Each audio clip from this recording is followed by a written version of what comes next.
السلام علیکم جی، خصوصی ٹرانسمیشن میں آپ کو خوش آمدید کہتی ہوں۔ آج بھی ایک اور بڑا اہم دن ہے۔ آج سپریم کورٹ میں سماعت کا آغاز ہو چکا ہے۔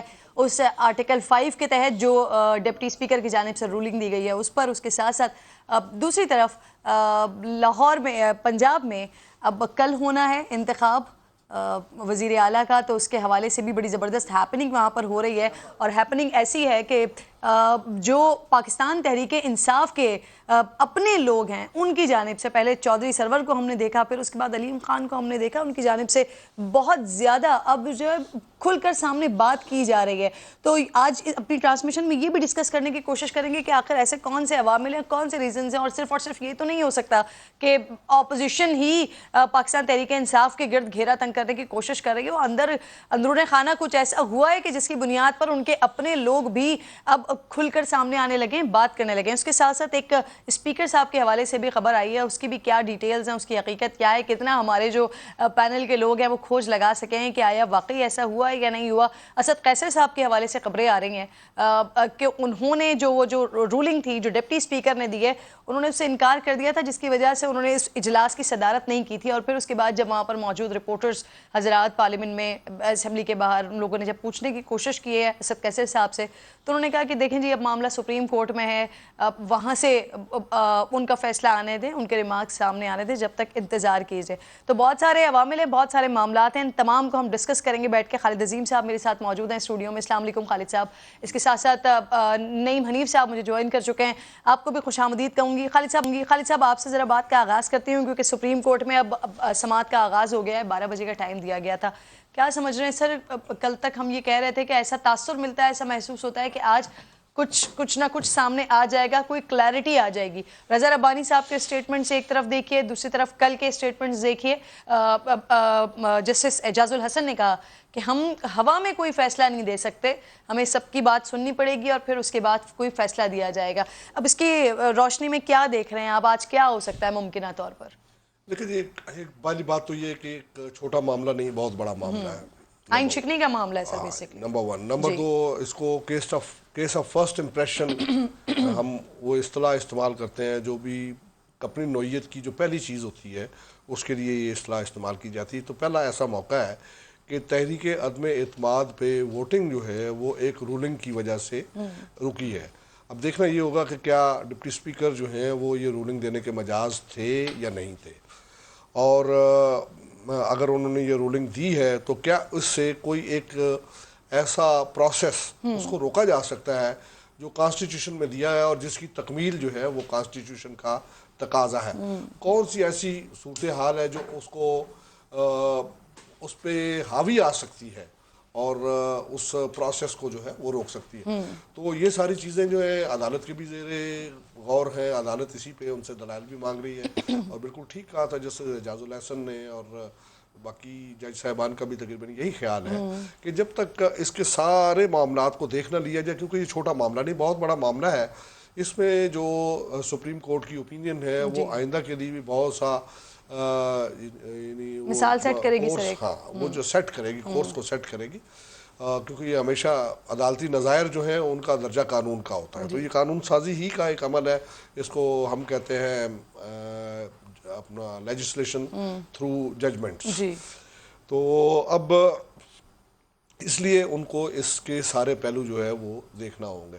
اب اس وقت سوائے ابتدائی جو دلائل تھے اٹارنی جنرل کے، اس کے علاوہ اب تک جتنے بھی دلائل آ رہے ہیں وہ دوسری جانب سے آ رہے ہیں۔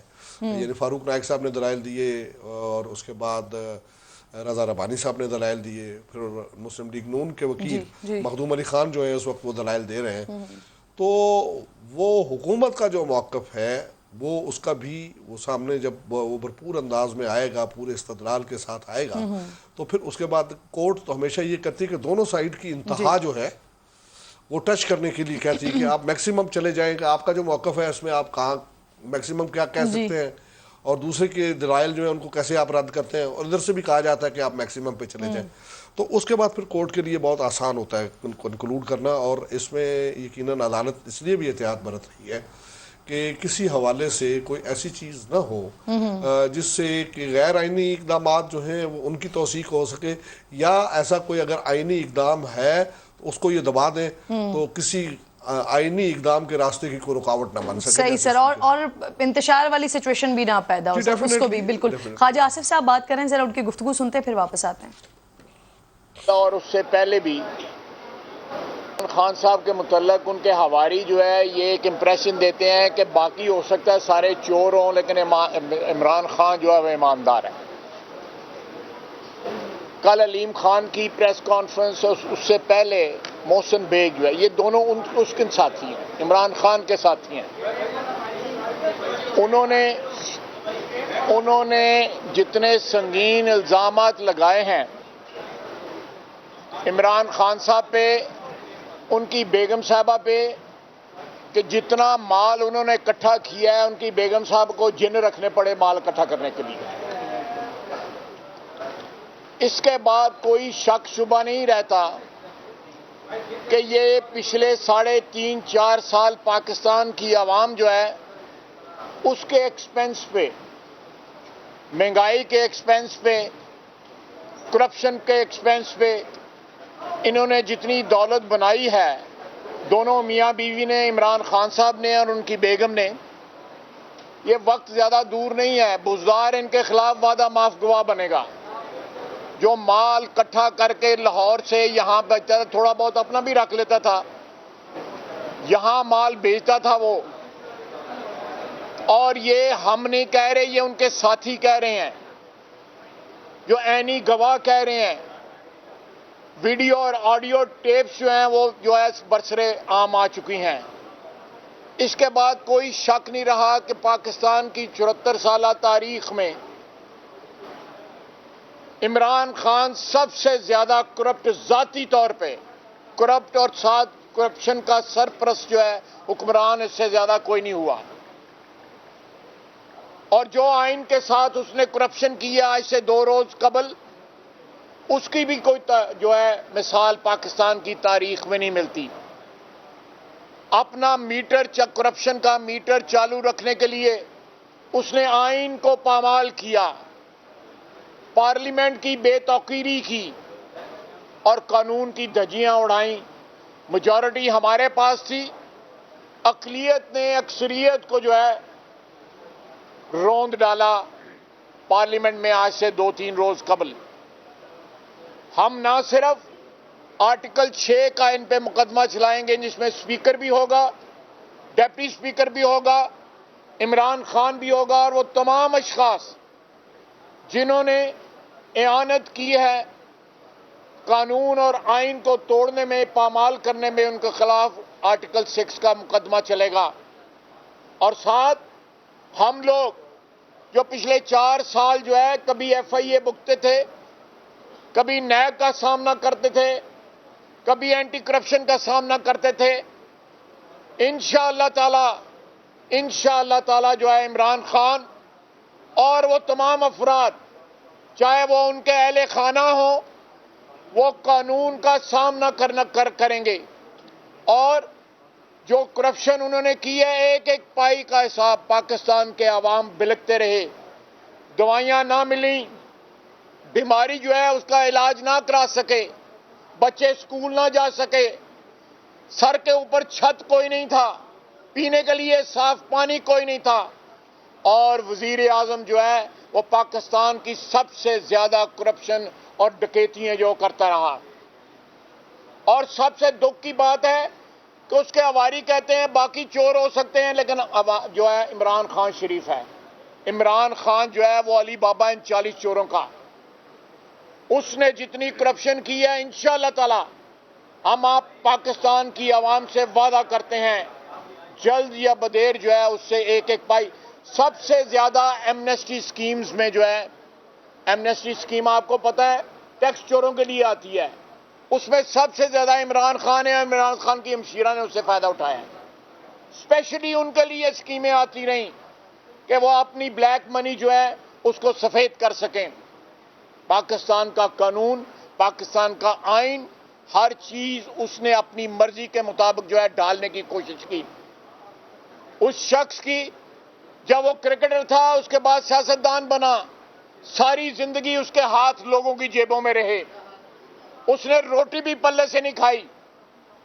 آج وہ جو ہے وہ ستی سوتری بنا ہوا ہے کہ جی باقی لوگ جو ہیں وہ کرپٹ ہیں، میں تو بڑا ایماندار ہوں. سب سے زیادہ کرپٹ جو ہے پی ٹی آئی میں ان کا لیڈر ہے، اور اس نے کرپشن کی جو بھرمار اور قیامت خیز کرپشن جو ہے پچھلے 4-5 سال میں جو کی ہے پاکستان کی تاریخ میں، بڑی بڑی کرپشن ہوئی لیکن اس کی کوئی مثال نہیں ملتی. پاکستان کو کنگلا کر دیا، پاکستان کو دیوالیہ کر دیا. ہر وہ چیز جو اس نے وعدہ کیا تھا، ایک وعدہ بھی ایفا نہ ہوا. کہاں گئی وہ نوکریاں، کہاں گئے وہ کروڑوں لاکھوں گھر؟ میں سمجھتا ہوں کہ ایک ایسے موڑ پہ قوم آ کھڑی ہوئی ہے جہاں پہ سارے جو ہے لوگ جو ہیں ان کا حساب ہونا چاہیے. اگر ہم نے کوئی غداری کی ہے، پاکستان کے سیکورٹی جو ادارے ہیں، پاکستان کی افواج ہیں، ISI ہے، ان کو تمام علم ہے کہ وہ کیبل یا وہ ٹیلی گرام کیا تھی، اس کے پیچھے کیا جو ہے وہ چیزیں تھیں، اور کس طرح اس کو توڑ مروڑ کر پیش کیا گیا. جس دن عدم اعتماد پیش ہوئی اس سے 2 ہفتے پہلے، اس سے 2 ہفتے 20 دن پہلے جو ہے یہ ملاقات جس کا وہ ذکر کرتے ہیں ہمارے امبیسڈر کی اور انڈر سیکرٹری آف اسٹیٹ کی، وہ ہو چکی ہوئی تھی. اس وقت ان کو نہ خیال آیا کہ ہم غدار ہیں، اور اس کو ہمیں تحریک پیش کرنی دی. اس کے بعد ڈیٹ فکس کی ڈبیٹ کے لیے، اس کے بعد ڈیٹ فکس کی ووٹنگ کے لیے، اور عین ووٹنگ والے دن جب تمام حربے ناکام ہو گئے، اس چور حکمران، اس ڈاکو حکمران کے، اس کرپشن کے شہنشاہ کے تمام حکمران جو حربے ناکام ہوئے، تو انہوں نے غیر قانونی اور غیر آئینی طور پہ اسمبلی کو ڈیزالو کر دیا. ہم الیکشن میں جانے سے نہیں ڈرتے. ہمارا یہ پچھلے 4 سال سے مطالبہ ہے کہ 2018 کے ریگڈ الیکشن تھے، یہ سلیکٹڈ حکمران ہے. پاکستان کے عوام کو نئی مینڈیٹ کے لیے موقع ملنا چاہیے، اور مینڈیٹ شفاف ہونی چاہیے، آئین اور قانون کے مطابق ہونی چاہیے. اگر آپ ان ڈیمانڈز کو غداری سمجھتے ہیں، پاکستان کی محبت کو غداری سمجھتے ہیں، آئین اور قانون کی بالادستی کے نگہبان ہونے کو غداری سمجھتے ہیں، تو پھر ضرور ہم غدار ہیں. لیکن ہم ان کو بخشیں گے نہیں. ہم تمام وہ ادارے جو ہمارے خلاف استعمال کیے گئے، ہم ذاتی پرخاش یا ذاتی جو ہے ریونج کے لیے نہیں استعمال کریں گے، قانون اور آئین کی حکمرانی کے لیے استعمال کریں گے. اور دیکھیں سب سے بڑی بات ہے، یہ فارن فنڈنگ کا جواب نہیں دیتا، اس کا سارا مدعا ڈال دیا اس کے اوپر، اسپیکر کے اوپر، اور وہ اس کے اوپر 2-3 آدمی جو ہے KP کے اس کے پارٹی کے ہیں. اور چور تو یہ خود ہے، چوروں کا شہنشاہ خود ہے، اور اپنی جو ہے اپنا اونرس جو ہے شفٹ کرتا ہے اپنے فالوورز کے اوپر. فارن فنڈنگ کا 7 سال کیس نہیں چلا، سماعت ہو رہی ہے، اب اس کا بھی نتیجہ نکلے گا، اس میں بھی یہ قید ہوگا. ہم اس کو بھاگنے نہیں دیں گے. لوگوں کو کہتا ہے لوگوں کے بچے باہر ہیں، اور تیرے کڑے F8 رہندے نے. وہ دارالعلوم میں پڑھتے ہیں سر. کون سے دارالعلوم میں پڑھتے ہیں؟ یہ کسی مسجد میں یا مدرسے میں پڑھتے ہیں یہاں پہ پاکستان میں. بیٹی کون سا مراج یونیورسٹی میں پڑھتی ہے. تسی بول. میں سر سوری. تو یہ کانٹرڈکشن جو ہے یہ سمجھتا ہے پاکستان کی عوام جو ہے بیوقوف ہے، اور تمہارے بچے تو پاکستان آتے بھی نہیں ہیں، اور لوگوں کو کہتا ہے کہ لوگوں کے بچے باہر ہیں. اگر کوئی آپ سوال کرنا چاہتے ہیں تو میں حاضر ہوں. باری باری کر لیں. پنجاب اسمبلی کا اجلاس ہونے جا رہا ہے. حمزہ شہباز صاحب نے اپنی جو اسٹرینتھ ہے وہ تو بتا دی ہے، لیکن آپ عمران خان صاحب بھی لاہور جا رہے ہیں. سمجھتے ہیں وہی ایپیسوڈ دہرانے تو نہیں جا رہے جو یہاں پہ نیشنل اسمبلی میں کیا؟ دیکھیں یہ اگر ایپیسوڈ وہ دہرانے وہاں پہ جا رہے ہیں تو ہم آج اس وقت جس عمارت میں کھڑے ہیں وہ اس عمارت میں آنریبل ججز بیٹھے ہوئے ہیں. سپریم کورٹ ہے جو قانون اور آئین کا نگہبان ہے. اب وہ یہاں بھی پروٹیکٹ کرے گا آئین اور قانون کو، سپریم کورٹ، اور لاہور میں بھی پروٹیکٹ کرے گا. ہمیں پورا اعتماد ہے عدالتوں کے اوپر کہ وہ انصاف کریں گی اور قانون اور آئین کو جو ہے اس کی بالادستی کو جو ہے پروٹیکٹ کریں گے. اچھا سر یہ بتائیے گا، 1 منٹ ابھی دیتی ہوں آپ کو. اچھا یہ بتائیے گا، حکومت کہہ رہی ہے کہ الیکشن میں میدان میں ہے، تو میدان میں آپ کیوں نہیں جا رہے اگر وہ کہہ رہے ہیں؟ نہیں بالکل ہماری تو ڈیمانڈ ہے، لیکن اس طرح تو آئین کی جو شکنی ہوئی ہے، آئین شکنی جو ہوئی ہے پرسوں جو ہے، کم از کم اس کو تو کریکٹ کیا جائے. الیکشن بالکل لڑیں گے. ان کو تو ریگڈ الیکشن لڑنے کی عادت ہے. ان کو تو جو ہے وہ ریفری کے ساتھ، امپائر کے ساتھ مل کے الیکشن لڑنے کی عادت ہے. الیکشن لڑے نا فیئر اینڈ فری الیکشن جو ہے، ان کو اپنی اوقات میں پتہ لگ جائے گی. احتجاج جو ہو رہا ہے پی ٹی آئی کی طرف سے، اس کا کیا مقصد ہے؟ وہ کہہ رہے ہیں ہم احتجاج پہ ہیں، وہ کس کے خلاف احتجاج؟ یار کرم دو تانوں کی فرق پڑتا ہے کیا؟ اچھا خواجہ صاحب، لوگ یہ کہہ رہے ہیں کہ فیڈرل میں شہباز شریف صاحب کو پیش کیا گیا وزیر اعظم کے لیے، پنجاب میں پرویز حمزہ شہباز ہیں، تو پارٹی میں کوئی اور بندہ نہیں ہے جس کو دیکھیں سیاسی طور پہ الیکشن کے لیے جو بہترین کینڈیڈیٹ سب سے زیادہ ووٹ لے سکتے ہیں ان کو چنا جاتا ہے. پارٹیاں وہ اپنا کینڈیڈیٹ پریزنٹ کرتے ہیں. ہماری دانست میں، ہماری پارٹی کی دانست میں جو ہے شہباز شریف جو ہے وہ یہاں فیڈرل کا یہاں پہ اسلام آباد میں، اور حمزہ جو ہیں وہ لیڈر آف اپوزیشن وہاں پہ رہے ہیں. وہ بہترین کینڈیڈیٹ ہیں. جو سب سے زیادہ ووٹ گیٹر ہماری دانست میں ہم نے وہ کینڈیڈیٹ پیش کی. خالد صاحب میرا سوال یہ ہے سفارتی ٹیبل کے حوالے سے، آپ وزیر خارجہ بھی رہے ہیں، سیکرٹ کوڈ کو اوپن کیا گیا پہلے، اور اس کے بعد پھر یہ کیا ہے کہ عمران خان نے آئین شکنی کی ہے یا ڈپٹی اسپیکر نے کی ہے. یہ سارا اسکرپٹ عمران خان کی ری لانچنگ نہیں ہوئی دوبارہ سے؟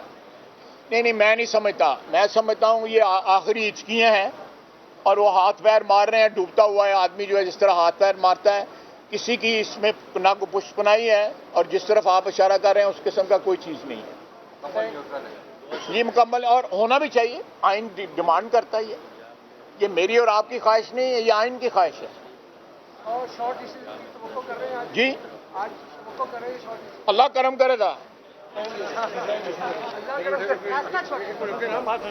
خواجہ آصف صاحب سپریم کورٹ کے باہر میڈیا سے گفتگو کر رہے تھے اور کہہ رہے ہیں کہ یہ جو کچھ بھی پاکستان تحریک انصاف کی حکومت نے کیا ہے، یہ سارا کا سارا معاملہ آخری ہچکیاں لے رہا ہے سپریم کورٹ میں، کیونکہ اس کے حوالے سے ہیئرنگ چل رہی ہے، سماعت ہو رہی ہے، دونوں طرف سے دلائل دیے جا رہے ہیں، اور پھر اس کے بعد سچویشن زیادہ واضح اور زیادہ کلیئر ہوگی. کیونکہ حکومت کی طرف سے کہا جا رہا ہے کہ جی جو آرٹیکل میں موجود تھا، جو آئین میں موجود تھا، ہم نے وہ عمل کیا ہے، جبکہ اپوزیشن کہتی ہے کہ یہ ماورائے آئین شکنی کی گئی ہے. اور آئین شکنی کی سزا اور جو کچھ ہم یہاں پر ڈسکس کر چکے ہیں، اب آرٹیکل 6 کی جو بات ہو رہی ہے، ایک دوسرے کو غدار کہنے کی جو بات ہو رہی ہے، تو وہاں پر بھی خواجہ آصف صاحب اس بات کو جسٹیفائی کرنے کی کوشش کر رہے تھے کہ بھئی اگر ملک کے لیے کچھ سوچنا اور آئین کی پامالی کے حوالے سے آواز اٹھانا غداری ہے تو پھر مان لے کہ ہم غدار ہیں. بیرسٹر احتشام بھی مجھے جوائن کر چکے ہیں، آپ کو بھی خوش آمدید کہوں گی. نعیم حنیف صاحب بھی ساتھ موجود ہیں. احتشام آپ کی اجازت سے ذرا نعیم حنیف سے میں آغاز کر لیتی ہوں کیونکہ وہ کافی دیر سے بیٹھے ہوئے ہیں. میں نے ان سے بات نہیں کی تھی، ہم خواجہ آصف صاحب کی گفتگو سننے چلے گئے تھے. سر میں نے اپنے آغاز میں نعیم حنیف صاحب ایک پوائنٹ اٹھایا تھا کہ یہ دو طرح کے مسائل چل رہے ہیں نا، دوسری طرف پنجاب میں بھی، اب پنجاب کے حوالے سے بھی کچھ سننے میں ایسا آ رہا ہے کہ کچھ اور سوچ رہی ہے پاکستان تحریک انصاف، وہاں پر بھی کچھ اسی طرح کا سرپرائز اور اسی طرح کا کوئی آئین شکنی والا ایکٹ یا کام کرنے کا. سر جی بالکل. میں پہلے تو یہ اسپیکٹ کر رہا تھا کہ آپ سوال کریں گی کہ یہ اتنا پاپولر کردار 2 دنوں میں جو ہوا ہے پنجاب میں، فرا، یہ کون ہے؟ جی فرا کا تو بالکل وہ تو میں چلیں خود ہی بتا دوں گا ابھی. لیکن اس سے پہلے جو آپ نے سوال کیا وہ یہ ہے کہ یہاں پر چونکہ اگر ووٹنگ ہو جاتی ہے تو ووٹنگ میں تو دونوں ایوانوں میں پوری قوم کو بھی پتا ہے، پورے میڈیا کو بھی پتا ہے، تمام اداروں کو بھی پتا ہے کہ ووٹنگ میں تو بالکل حکومت اب کسی مقابلے میں نہیں رہی. اور یہاں پہ صورتحال یہ ہے کہ پرسوں چودھری جی بالکل چودھری محمد سرور صاحب کی پریس کانفرنس اور کل کی علیم خان صاحب کی پریس کانفرنس کے بعد میری اطلاعات یہ ہیں کہ وہ جو 202 یا 3 کا اسکور تھا اپوزیشن کا، وہ بڑھ کے 210 اور 15 تک جا سکتا ہے.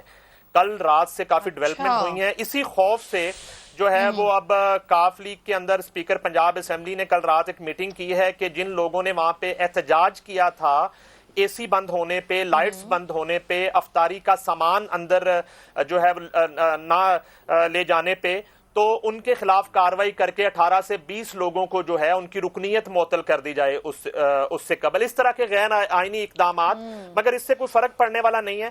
تو جہاں تک میں نے خود ہی گزارش کی آپ سے سوال کی فرح بی بی کے حوالے سے، فرح بی بی کی اہمیت اس لیے بہت زیادہ بڑھ گئی ہے اور بہت زیادہ وہ انڈر ڈسکشن ہیں کہ یہ وہ خاتون ہیں جن کی رہائش گاہ واقعہ DHA وائی بلاک میں وزیر اعظم پاکستان کا نکاح ہوا تھا. اس وجہ سے وہ زیادہ ڈسکس ہو رہی ہیں. ادروائز کافی خواتین ہیں فرح نام کی، کسی اور کو کوئی کیوں نہیں ڈسکس کر رہا. لیکن سر اس کی ایک اور ریزن یہ بھی ہے کہ وزیر اعظم صاحب نے اپنے انٹرویو میں ان کا تذکرہ کر دیا تھا اپنی اہلیہ کے ساتھ کہ وہ خاتون ہیں کہ مجھے پتا ہے کہ ان کی بھی اب کردار کشی کی جائے گی. اس وجہ سے بہت زیادہ اہمیت اختیار کر گئیں کہ وزیر اعظم صاحب خود ہی بتا رہے ہیں.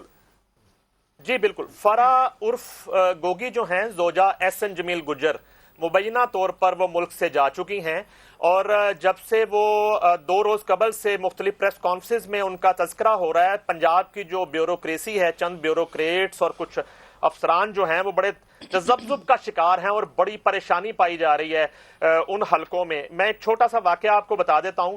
ڈاکٹر فردوس عاشق عوان کو جب وہ مشیر اطلاعات تھیں وفاق میں، ان کو ہٹانے کی وجہ یہ تھی کہ انہیں فرح صاحبہ نے فون کر کے کوئی کام کہا، اس کام میں 1 روز کی تاخیر ہوئی، جس کے بعد رات کو تقریباً 8-9 بجے ڈاکٹر فردوس کو کال کی گئی کہ آج میرا کام نہیں ہوا. انہوں نے کہا میڈم میں بیزی تھی، کل آپ کا کام ہو جائے گا. انہوں نے کہا نہیں، کل آپ کو آفس آنے کی ضرورت نہیں ہے، کل آپ آفس نہیں آئیں گی، اور انہیں ان کے عہدے سے ہٹا دیا گیا. اس کے بعد جب 2 ماہ کے بعد ڈاکٹر فردوس عاشق عوان کو دوبارہ اطلاعات کا شعبہ دیا گیا اور پنجاب میں عثمان بزدار صاحب کے ساتھ ان کو لگایا گیا. یہ داستان آپ رابطہ کریں ڈاکٹر فردوس عاشق عوان سے، وہ خود سنائیں گی، جو کسی بھی وقت آپ تیسری پریس کانفرنس شاید منظر عام پہ آ جائے. انہیں جب یہاں تعینات کیا گیا تو انہیں کہا گیا وزیر اعظم پاکستان کی طرف سے براہ راست کہ آپ نے وزیر اعلیٰ پنجاب عثمان بزدار پہ نظر بھی رکھنی ہے کہ کہیں یہ کسی قسم کی کرپشن میں انوالو تو نہیں ہے. فردوس عاشق عوان صاحبہ نے 1.5-2 ماہ کی نظر رکھنے کے بعد وہ پورا جو ڈیٹا تھا وہ کمپائل کر کے وزیر اعظم پاکستان کو واٹس ایپ کی شکل میں، جو آج بھی ڈاکٹر فردوس عاشق عوان کے فون میں موجود ہوگا، وہ انہیں مہیا کیا، جس پر وزیر اعظم صاحب نے انہیں اپریشیٹ کیا اور 2 روز بعد انہیں وزیر اعظم ہاؤس طلب کیا. جب وہ وہاں گئیں تو وزیر اعظم آفس میں وزیر اعلیٰ پنجاب عثمان بزدار بھی موجود تھے، اور ان کی موجودگی میں ڈاکٹر فردوس سے وزیر اعظم صاحب نے پوچھا کہ آپ نے ان کے حوالے سے یہ جو ثبوت مجھے دیے ہیں ذرا ان کے سامنے بھی بتائیے کہ کہاں کہاں یہ کرپشن کر رہے تھے. تو ڈاکٹر فردوس کا یہ کہنا ہے کہ انہوں نے وہ ساری جو ڈیٹیل تھی وہ وزیر اعظم کے سامنے بیٹھ کے دوبارہ سے پڑھ دی اور دوبارہ سے وہ سارے معاملات وہاں پہ ڈسکس کر دیے. اس کے بعد ڈاکٹر صاحب فردوس عاشق عوان سے کہا گیا کہ اب آپ جا سکتی ہیں. اگلے روز ان کو ان کے عہدے سے ہٹا دیا گیا.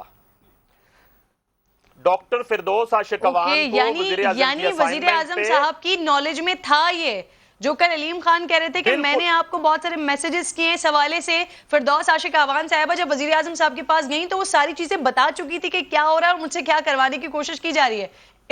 ایسا ہی ہے؟ جی بالکل ایسا ہی ہے، بالکل ایسا ہی ہے. اور عثمان بزدار صاحب کے حوالے سے جتنی چیزیں ڈاکٹر فردوس نے دیں، وزیر اعظم نے عثمان بزدار صاحب کے سامنے ان سے پوچھا کہ آپ نے ان کے بارے میں یہ شکایت کی ہیں، تو انہوں نے کہا بالکل میرے پاس ثبوت بھی موجود ہیں، میں آپ کو ثبوت بھی فراہم کر رہی ہوں، بالکل یہ کرپشن ہو رہی ہے پنجاب میں.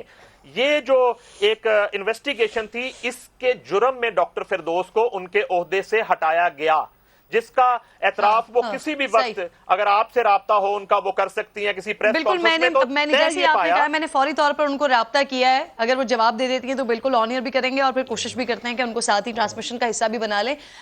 احتشام، میں اس سے پہلے کہ آپ سے سپریم کورٹ کے حوالے سے ان معاملات پہ بات کروں، نعیم حنیف صاحب کی باتیں سن کے ایسا محسوس نہیں ہو رہا کہ شاید عثمان بزدار سے زیادہ پاورفل خاتون پنجاب میں فرح صاحبہ تھیں؟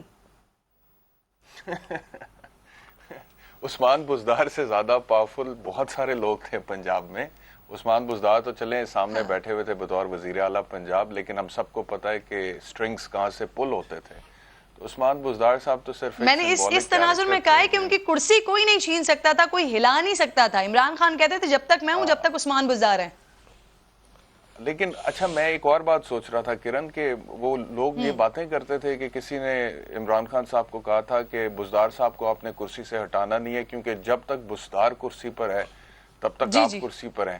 ویسے بات تو سچی ثابت ہوئی ہے. جس دن بزدار صاحب سے استعفیٰ لیا ہے اور پرویز الہی صاحب کو نامنیٹ کیا ہے اس کے بعد سے خان صاحب کا بھی بوریا بسترا گول ہو گیا.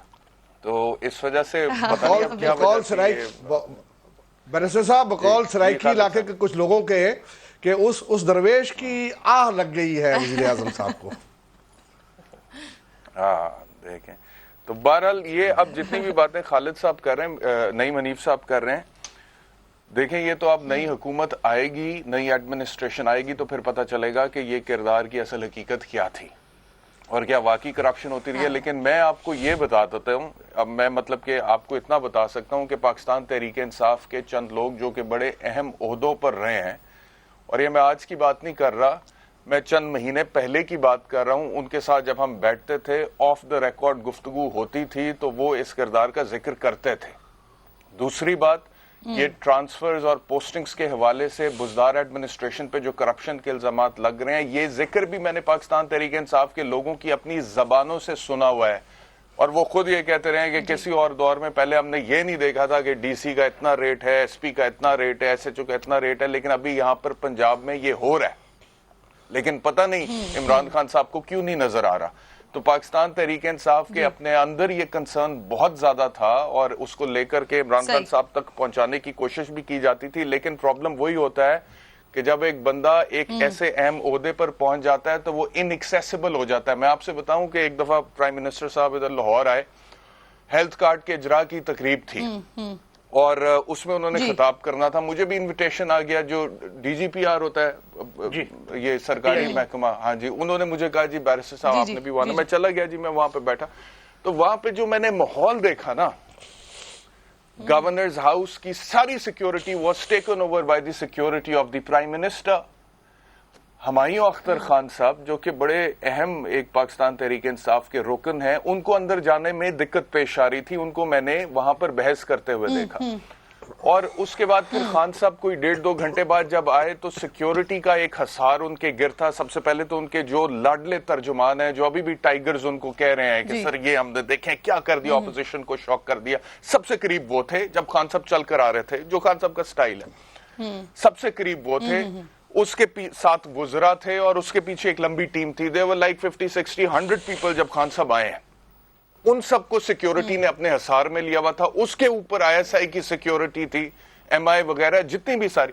تو the first thought that came to my mind was کہ عمران خان جتنے حصاروں میں گھرا ہوا ہے چاہے وہ ایڈوائزرز کا ہے منسٹرز کا ہے سیکیورٹی کا ہے is he even connected to the ground realities right now زمینی حقائق کا خان کو پتہ لگ رہا ہے یہ پہلا سوال تھا جو میرے ذہن میں آیا تھا. تو پرابلم یہ ہوتا ہے کہ جب بندہ اتنے بڑے اونچے عہدے پر پہنچ جاتا ہے تو بہت ساری گراؤنڈ ریالٹی سے ڈسکنیکٹ ہو جاتا ہے اور پھر چند لوگ ہوتے ہیں جو آپ کو بتا رہے ہوتے ہیں کہ سر یہ ہو رہا ہے سر یہ صحیح بات ہے سر یہ غلط بات ہے. کل رات کو میں اپنے شو میں کہہ رہا تھا کہ پیکا 2022 لگا رہے تھے نا عمران خان صاحب ہم پہ اور کتنے بزد تھے کہ فروغ نسیم بالکل صحیح ایڈوائز کر رہا ہے اور فروغ نسیم جو ہے وہ ان کا کتنا سگا بنا ہوا تھا.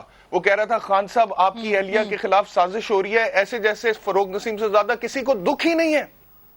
اور ابھی جب عمران خان کو فروغ نسیم کی ضرورت پڑی ہے تو سب سے پہلے فروغ نسیم صاحب جانے والوں میں سے تھے. تو عمران خان صاحب کو یہ سوچنا چاہیے کہ جو حالات ہو رہے ہیں جس طرف جا رہے ہیں آگے جا کے خدا نخواستہ معاملات بگڑتے ہیں. میں نے کل بھی کہا تھا یہ کوئی کرکٹ میچ نہیں ہے جو ہار بھی جائیں گے تو گانا چل جائے گا تم جیتو یا ہارو سنو ہمیں تم سے پیار ہے.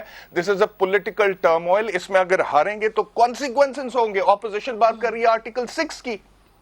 اگر خدا نہ خواستہ میں نہیں دیکھنا چاہتا عمران خان جو پاکستان کا ایک ہیرو رہا ہے اور ہیرو ہے ہمارا کرکٹر تھا فلنتھروپسٹ تھا. مجھے شوکت خانم نظر آتا ہے اتنے غریبوں کا ابھی بھی وہاں پہ علاج ہوتا ہے despite all the political differences جو میرے عمران خان صاحب کے ساتھ ہیں.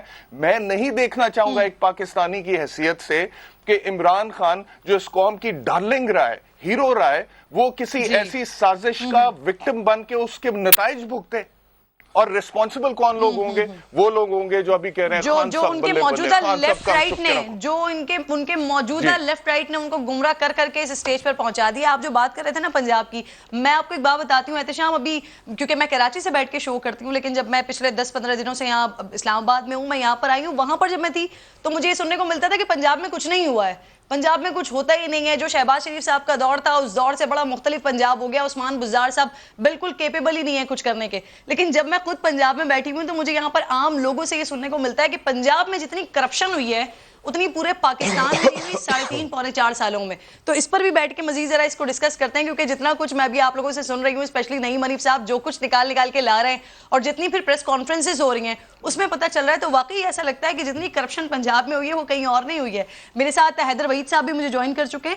السلام علیکم سر. اس سے پہلے کہ میں آپ کی طرف آؤں, اپڈیٹس آ رہی ہیں میرے پاس ذوالقرنین اقبال کی, اور انتہائی امپورٹنٹ اپڈیٹس آ رہی ہیں کہ جو وزیر اعظم اپنے عہدے پر برقرار رہیں گے اس کا فیصلہ یہ ایوان ہی کر سکتا ہے. مخدوم علی خان کی جانب سے ایک آ گیا, سپریم کورٹ میں اسپیکر رولنگ کے خلاف اسقط نوٹس کی سماعت ہوئی اور اصل سوال صرف ڈپٹی اسپیکر کی رولنگ کا ہے. جسٹس جمال مندوخیل نے یہ سوال اٹھایا ہے, اسپیکر کی رولنگ آئین کی خلاف ورزی ہے, کیا عدالت ڈپٹی اسپیکر کی رولنگ کا جائزہ لے سکتی ہے؟ غیر آئینی رولنگ کا جائزہ عدالت لے سکتی ہے, ایسا مخدوم علی خان نے کہا ہے. ایک شخص ایوان کی اکثریت کو سائیڈ لائن نہیں کر سکتا, پہلے اس پر مطمئن کریں کہ رولنگ صرف قواعد کی خلاف ورزی نہیں ہے. جسٹس جمال نے ایسا کہا ہے. اس کی مزید ڈیٹیلز پہلے ذوالقرنین اقبال سے لیتے ہیں, پھر آپ لوگوں سے بات کرتے ہیں. جی ذوالقرنین.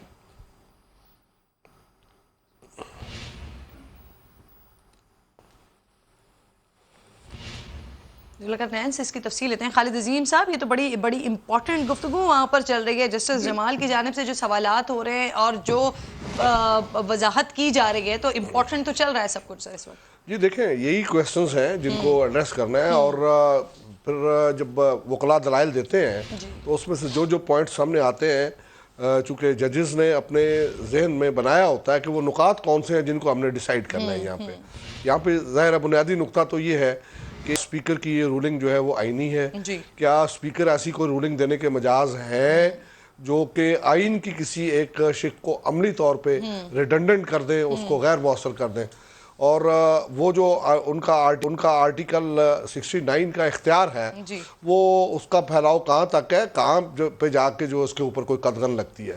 تو ان ساری چیزوں کو کوئی ابھی چونکہ دلائل سارے کے سارے, جیسے میں نے پہلے کہا کہ ان لوگوں کی طرف سے آ رہے ہیں جنہوں نے چیلنج کیا ہوا ہے ڈپٹی اسپیکر کی اس رولنگ کو, تو وہ دلائل بھی اسی نوعیت کے وہ سامنے آ رہے ہیں, اور ان سب کا کہنا یہی ہے کہ ایک آئینی تقاضا تھا کہ تحریک عدم اعتماد کا پروسیس مکمل کیا جائے. اس میں جسٹس منیب اختر صاحب کا یہ سوال تو آیا کہ وہ جو طریقہ کار ہے وہ رولز میں دیا ہوا ہے, آئین میں نہیں دیا. تو یہ تو ہمیشہ ہوتا ہے, رولز بنائے اس لیے جاتے ہیں کہ کسی چیز کو اگر ایلیبوریٹ کرنا ہے تو قانون کے اس کے آئین کے بعد قانون بنتا ہے, اور قانون کے بعد پھر آگے پر جو پروسیجر ہے اس کے لیے رولز اور ریگولیشنز جو ہیں وہ وضع کیے جاتے ہیں. تو وہ اسی لیے اب دیکھنا تو یہ کہ کیا کوئی رولز ایسے ہیں جو کہ آئین کے اوپر حاوی آ رہے ہیں, آئین کی کسی شق کو ختم کر رہے ہیں, پھر تو آپ ان کو کنسیڈر نہ کریں. لیکن اگر وہ روٹین کے ہیں اور اس میں کہیں وہ رکاوٹ پیدا نہیں کرتے تو آپ نے پھر اس کی وہ جو اسپرٹ ہے اس آرٹیکل کی, اس کو دیکھنا ہے. اور ہمیں پوری قوم یہ دیکھ رہی ہے کہ کیا اسپیکر کی جو ایک رولنگ ہے وہ پورے آرٹیکل 95 کو جو تحریک عدم اعتماد سے متعلق ہے وہ اس کو ختم کر سکتا ہے. اور پھر یہ رضا ربانی نے بھی آج دلائل دی, اور ہم بھی پہلے یہ کہہ چکے ہیں کہ یہ روایتی طور پہ ہمیشہ یہی ہوتا ہے, اسپیکر اسی جماعت کا ہوتا ہے جو جماعت حکمران ہوتی ہے. اس طرح تو بے محابہ اور ایک انبرائڈلڈ جس کو کہتے ہیں نا, وہ اختیار دے دیا جائے گا اسپیکر کو کہ وہ کسی پہ بھی رولنگ دے دے, اور اس کے بعد کہہ دیا جائے یہ رولنگ تو چیلنج ہی نہیں ہو سکتی. بیسیکلی کسی کو بھی غدار قرار دے دے, اپنی انڈرسٹینڈنگ سے کسی کو غدار سمجھ کے رولنگ دے دے. یہ تو آگے کا معاملہ ہے, میں اس پہ جا ہی نہیں رہا ہوں. میں تو وہ تو بعد میں ہے نا, اس پرٹیکولر رولنگ کی بات کر رہی ہیں. میں جنرلی یہ بات کر رہا ہوں کہ کیا اسپیکر کو یہ اختیار دیا جا سکتا ہے کہ وہ رولنگ دے کے آئین کی کسی شق کو جو ہے وہ سرے سے ختم کر دے, یا کوئی اور من مرضی کی بات جو کر دے. اگر یہ طے ہو گیا کہ ہر حال میں وہ چاہے وہ یہ کہہ دے کہ جی آسمان گر پڑا تھا, چاہے وہ کہہ دے کہ جی یہ یہاں پہ اندر زلزلہ آ گیا تھا. تو چونکہ اسپیکر کی رولنگ ہے لہذا اسپیکر کی رولنگ جو ہے اس کو چیلنج نہیں کیا جا سکتا. یہاں ایک دلائل دینے والے جو ہیں مخالف سائڈ پہ وہ یہ بھی دے رہے ہیں کہ جی اسپیکر نے جو 4 صفحے لکھے ہیں اس میں انہوں نے ریزن دی ہے. بالکل ہاں جی بیرسٹر احتشام بھی ساتھ ہیں اور حیدر وحید صاحب بھی ساتھ موجود ہیں کیونکہ میرے پاس بریک کی کال بھی آنا شروع ہو گئی تو میں چاہ رہی ہوں کہ پہلے حیدر وحید صاحب کی گفتگو ذرا ہم ڈیٹیل سن لیں. حیدر وحید صاحب آپ کیا ایکسپیکٹ کر رہے ہیں, کیا دیکھ رہے ہیں آپ جس طرح کے دلائل سامنے آ رہے ہیں, جس طرح کی وکلا کی جانب سے ریمارکس آ رہے ہیں اور پھر جو ججز صاحبان بات کر رہے ہیں, تو کیا دیکھ رہے ہیں آج آپ کو فیصلہ آتا ہوا, کانکریٹ ڈیسیجن آتا ہوا دکھائی دے رہا ہے کہ آپ کو لگ رہا ہے کہ ابھی یہ آگے مزید چلے گا کیس؟ دیکھیں بہت ہی شارٹ پوائنٹ انوالوڈ ہے کہ آیا کہ ڈپٹی اسپیکر کی رولنگ جو ہے وہ اس کو حاصل ہے آرٹیکل 69 کی پروٹیکشن. وہ پروٹیکشن یہ ہے کہ اس رولنگ کو پھر کورٹ میں چیلنج نہیں کیا جا سکتا, لیکن وہ پروٹیکشن ایکسٹینڈ جب ہی ہوتی ہے اگر آپ آرٹیکل 69 کے دائرے میں ہوں, یعنی کہ آپ maintenance of order, conduct of business یا پارلیمنٹری پروسیجر کے سبجیکٹ میٹر کے حوالے سے اگر آپ نے رولنگ دی ہو تو اس صورت میں کورٹس جو ہیں وہاں اس میں انٹرفیئر نہیں کر سکتے. لیکن اگر اس سے آپ تجاوز کرتے ہیں تو آپ وداؤٹ جورسڈکشن ایک رولنگ دیتے ہیں. وہ وداؤٹ جورسڈکشن رولنگ اس لیے ہے کیونکہ آپ نے آرٹیکل 69 کے زمرے میں نہیں بلکہ آرٹیکل 95 کا جو حق ہے ہر پارلیمنٹیرین کا کہ وہ نو کانفیڈنس موشن میں ووٹ کرے, آپ نے اس کی نفی کی ہے. آپ نے اس کا سہارا لیا ہے آرٹیکل 5 کا کہ یہ ایک اینٹی اسٹیٹ ایکٹیویٹی اور کنسپریسی کا حصہ تھا, لہٰذا اس کو جو ہے ڈسمس کیا جاتا ہے. یہ ڈسمسل جو ہے یہ دائرہ اختیار جو ہے اسپیکر کی رولنگ کا آرٹیکل 69 میں اس سے تجاوز کیونکہ کرتا ہے کیونکہ ایک انڈیپینڈنٹ کانسٹیٹیوشنل رائٹ آرٹیکل 95 جو کہ رائٹ ہے نو کانفیڈنس موشن میں ووٹ کرنے کا, اس رائٹ کی نفی کرتا ہے, اس کی دھجیاں بکھیر دیتا ہے. اور ایک لگتا یہ اگر آپ مجموعی طور پہ سرکمسٹانسز دیکھیں تو اشارہ اس طرف بھی ہے اور مجھے کیئرفل رہنا پڑے گا لیکن کہ یہ بدنیتی پر مبنی ہے. خان صاحب جو ہے وہ اگلے دن مانتے ہیں کہ میں رات کو بھی یہ سرپرائز دے سکتا تھا لیکن میں نے ابھی دی کیونکہ رات کو انہیں پتا تھا کہ رولنگ کیا ہوگی. تو انڈیپینڈنٹ اور سوورن ہوتا ہے اسپیکر, نیوٹرل ہوتا ہے, وہ والا نیوٹرل نہیں, نیوٹرل ہوتا ہے, وہ کسی پارٹی سے نہیں تعلق رکھتا. خان صاحب کو ایک دن پہلے کیسے پتا تھا یہ رولنگ آئے گی؟ پہلی بات, سب سے بنیادی بات یہ زمرہ ہی نہیں ہے اسپیکر کا. دوسری بنیادی بات ہے کہ زمرہ ہوتا بھی تو پھر کوئی شواہد کے بغیر ایک بین الاقوامی سازش کا حصہ قرار دینا اس نو کانفیڈنس موشن کو, یہ آن دا میرٹس بھی غلط ہے. تو کس طرح سے اس کو دیکھیں, مجھے نہیں نظر آتا کہ اس کو کالعدم کیوں نہیں قرار دیا جائے گا, کیونکہ اگر نہیں قرار دیا جاتا تو پھر میں نہ مانوں والی جو ہے وہ قانون ہوگا ملک میں کہ میں کسی بھی شک کو رد کر دوں کسی بھی وجہ کے بغیر, کوئی بھی ادھر ادھر کی الف لیلا کی کہانی دے کے, اور اپنا حکمرانی کا جو ہے طرز عمل جو ہے اپنے قانون سے چلاؤں. تو اگر تو یہ پریسیڈنٹ ہمیں سیٹ کرنا ہے تو ٹھیک ہے, ورنہ اس چیز کو کالعدم ہونا ہوگا اور نو کانفیڈنس موشن پہ ووٹنگ پھر ہونی ہوگی. حیدر صاحب لاسٹ میں سر مجھے 1 منٹ کا وقت ہے میرے پاس سر, اس کو ذرا اسد کیسر صاحب کو بھی ایڈ کر لیں کیونکہ اگلے بریک کے بعد آئیں گے تو پھر تمام پینلز کے ساتھ ڈسکس کریں گے. اسد کیسر صاحب کے حوالے سے جو خبر آئی اور جس طرح سے رپورٹرز نے پھر ان سے پوچھنے کی کوشش کی کہ ذرا آپ کہاں, آپ کیوں نہیں تھے, تو انہوں نے کہا یہ معاملہ سارا کا سارا سپریم کورٹ میں ہے, ابھی وہیں سے ہی فیصلہ آنے دیں. اور پھر کچھ اس طرح کی اطلاعات بھی ملی اور پھر کل سے ہم یہ ڈھونڈنے کی اور 2-3 دن سے ڈھونڈنے کی کوشش بھی کر رہے تھے کہ وزیر اعظم کے لیفٹ رائٹ پہ کچھ 2-3 چہرے ہی دکھائی دے رہے ہیں, شاید ان کے اندر بھی, ان کے اپنی جماعت کے اندر سے بھی یہ 63 کے حوالے سے معاف کیجئے گا, اب یہ آرٹیکل 5 کے حوالے سے اندر بھی معاملات گڑبڑ ہوئے ہیں سر. دیکھیں اسد کیسر صاحب کی بات اس لیے اہم ہے کیونکہ اگر دائرہ اختیار ہوتا بھی اسپیکر کا رولنگ کا تو یہ جو معاملات ہیں یہ اشارہ اس طرف کرتے ہیں کہ انٹرفیئرنس کے ذریعے سے اور بدنیتی پر مبنی یہ رولنگ آئی ہے. کیونکہ اگر اسد کیسر صاحب نے احتجاجاً اگر تو یہ بات درست ہے کہ انہوں نے تحفظات کا اظہار کیا تو اس سے ہم یہ سمجھیں گے کہ ان کو بتایا جا رہا تھا کہ کیا کرنا ہے. تو دیٹ ان اٹ سیلف بدنیتی کا جال جو ہے اس کو بے نقاب کرتا ہے, اور بدنیتی ان اٹ سیلف ایک وجہ بنتی ہے کسی رولنگ کو ختم کرنے کی. تو یہ ایک بہت امپورٹنٹ بات ہے کہ اسد کیسر صاحب کیا کہہ رہے ہیں, اس کو ثابت کرنا مشکل, لیکن اگر وہ ببانگ دول خود آگے آ کے یہ کہہ دیتے ہیں تو یہ ان اٹ سیلف ایک ریزن ہے کہ اس رولنگ کو نہیں مانا جا سکتا، کیونکہ اس کا مطلب یہ ہوگا کہ ایک سازش جو ہے وہ ایکچولی دوسری سائڈ سے ہوئی تھی اور بدنیتی پر مبنی اگر تو یہ رولنگ آئی ہے۔ سر ایک امپورٹنٹ بڑا کوشچن ہوگا کہ اب اگر عدالت کی طرف سے کل عدم اس کو قرار دیا جاتا ہے، حیدر وحید صاحب بریک کے بعد واپس آتی ہوں تو اس کو ڈسکس کرتی ہوں، کیونکہ وہ جو قاسم سوری صاحب نے پڑھا ہے اس پہ نام تو بہرحال اسد کیسر کا ہی تھا، تو اسد کیسر صاحب نے ویسے تو اسے بچنے کی کوشش کی ہے، لیکن اگر یہ کل عدم رولنگ ہو جاتی ہے تو اس کے بعد قاسم سوری، وزیر اعظم، صدر مملکت اور اس کے ساتھ ساتھ کیا اسد قیصر صاحب کے لیے بھی مشکلات کھڑی ہوں گی؟ اس پر بات کرتے ہیں، بریک لیتے ہیں۔